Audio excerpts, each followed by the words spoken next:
Hello, in this video I'm going to share with you one of the biggest secrets to overcoming anxiety. This is something that 99% or more of therapists get wrong, which stops people from getting a result.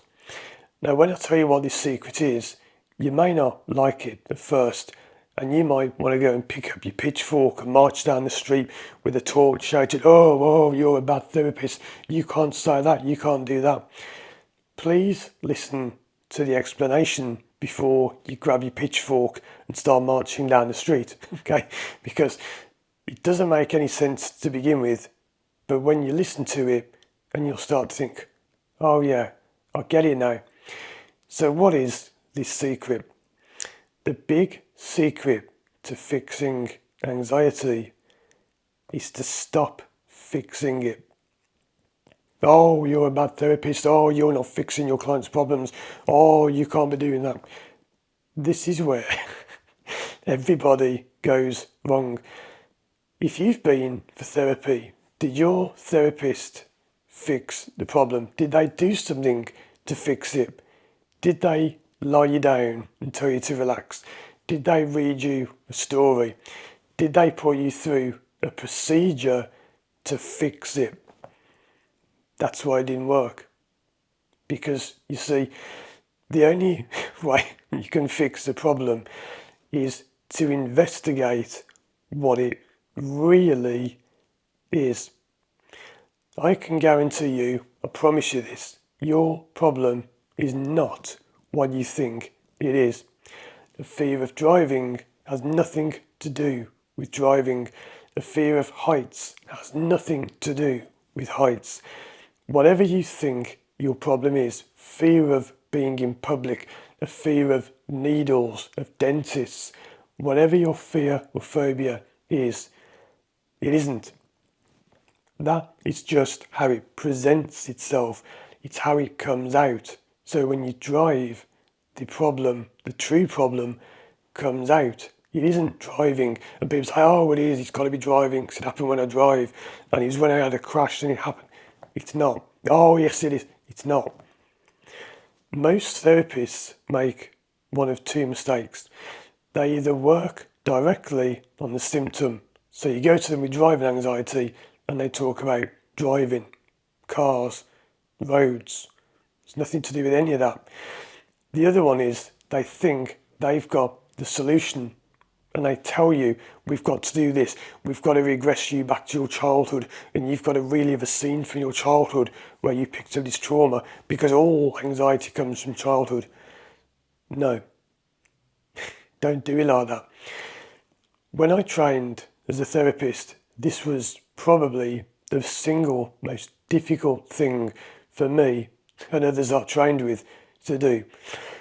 We were working in pairs and the instructor, the therapy instructor, if ever you asked a question about how could you fix that, he'd say, no, not that question. And I remember him saying, not that question, no, stop fixing it, stop fixing it. Now you might think, oh, well, that's horrible. You've got to help your clients fix the problem. Yes, but you do that by not fixing it. Because I don't know what the answer to your problem is. You do. And the way you find it is you investigate the problem. I recently made a video where I showed people how to complete these Myrtle puzzle books. These are like murder puzzles. And the point of that video was that doing a session is a lot like a murder investigation. I'm like a detective investigating your crime, your problem. So, for example, I know you're probably thinking, what do you mean? How do you do all this? Let's say someone comes to me with a fear of driving. I may say to them, okay, so how do you feel when you drive? And they'll say, well, this and this and this. My job is to spot what doesn't add up. So they might say, well, I feel really like I'm falling when I drive. Falling? How can you feel like you're falling when you drive? What's all that about? And as I speak to people, they will be saying things they are not aware of, what we call unconscious cues. My job is to investigate the problem and dig into the problem like a murder investigation until these clues and cues come up. You then use those to get to what the problem really is. So, for example, I had somebody recently who said that every time they go on the road, they feel the need to escape something. I said, I've just got to escape, I've got to escape this problem. So I said to them, what are you escaping? Oh, well, it's the cars behind me. No, it's not the cars behind you. What are you escaping? Oh, well, it's driving. No, it's not driving. What are you escaping? And they had this massive emotional outburst of tears because they were escaping something else in their life, which had nothing to do with driving at all, but that was the problem. That's what they were escaping, not the driving. They were escaping something else that had happened in their past. That's what we worked on. That released the emotion, and then they went out driving.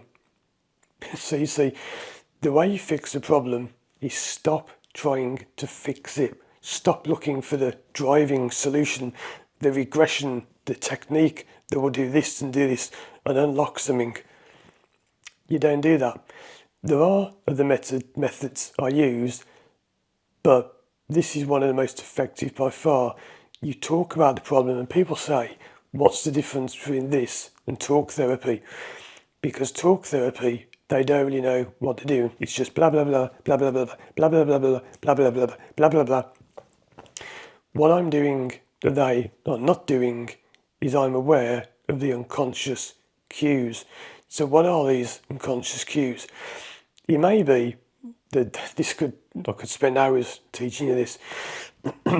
It may be something like that somebody coughs. It might be that someone's talking and as they say a certain word, they cough.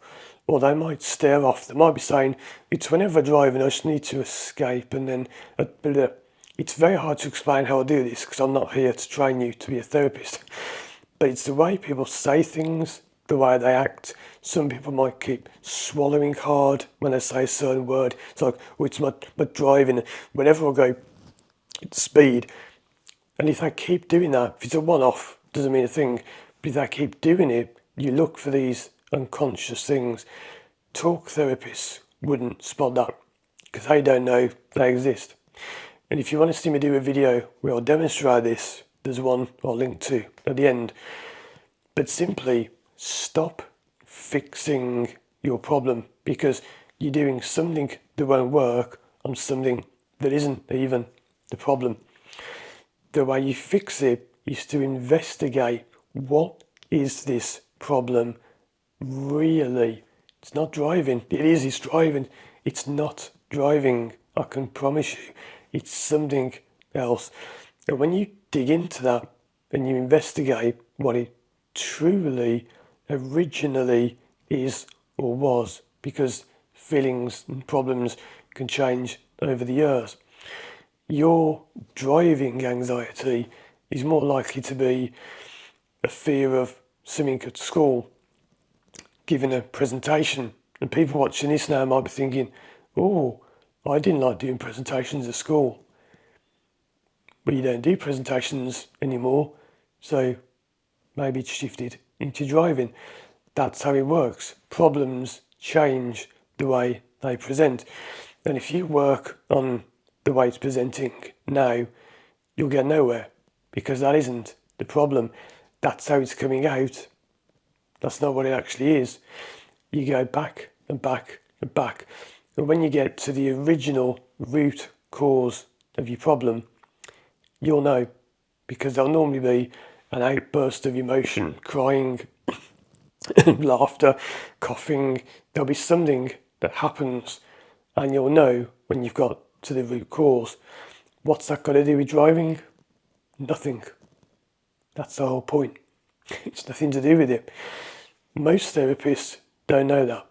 and they just talk about, let's do regression. I've got this book of techniques. Let's do this one. Let's do this one. Let's do this one. Let's do this. Let's do this. They're just randomly throwing things at a problem which doesn't even exist. No wonder it doesn't work. Check out these videos of mine on the screen now for more help. And if you'd like to work with me one-to-one online from anywhere in the world, contact me through my website, firstdrive.com. Thanks for watching, and as always, I'll see you again soon for more videos. And stop fixing your problem, then you'll fix it.